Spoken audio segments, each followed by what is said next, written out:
ఏమండి ఇక్కడ ఇద్దరు భార్యలు పెట్టుకొని అటు చూస్తున్నారేంటి? ఆకాశంలో చందమామ ఉందని ఇంట్లో లైట్లు వేయడం మానేస్తాం. వీళ్ళిద్దరిని ఎందుకు చేసుకున్నానో తెలుసా అండి? ఒక్కరిని చేసుకున్నాం అనుకోండి అది మనల్ని కొట్టిద్ది. అదే ఇద్దరిని చేసుకున్నాం అనుకో వాళ్ళిద్దరు కొట్టుకుంటారు, మనల్ని వదిలేస్తారు. ఏమండి నాకు పెళ్లికి ముందు చాలా వాగ్దానాలు చేశారండి. ఎన్నికలు అయ్యే వరకే ప్రచారం చేస్తామే, అయిన తర్వాత ఎందుకు చేస్తాం?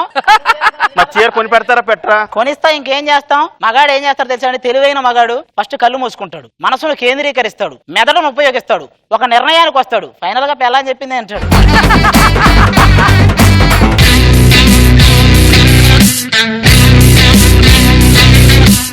అందంగా జడ వేసుకొని పువ్వులు పెట్టుకొని వసే కొత్త అంటే వినయంగా నీ దగ్గరకు వచ్చి ఎస్ కోడలా అనడానికి నేను మామూలు అత్తన కాదే.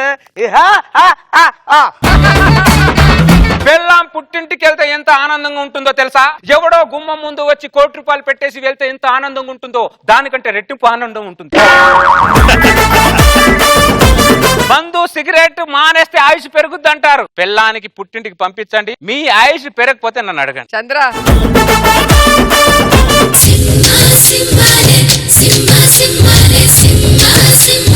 ఐదోళ్ళతో వస్తావు అనుకుంటే ఆడవాళ్ళతో వచ్చావేంటి? పేరంటానికి పోరాటానికి చాలా తేడా ఉంది రష్మి గౌతమ్ రెడ్డి. మెడలో తాలిబొట్టు పడని దానివి, కాలికి మెట్ట తొడగని దానివి, తేడా నీకేం తెలుసు?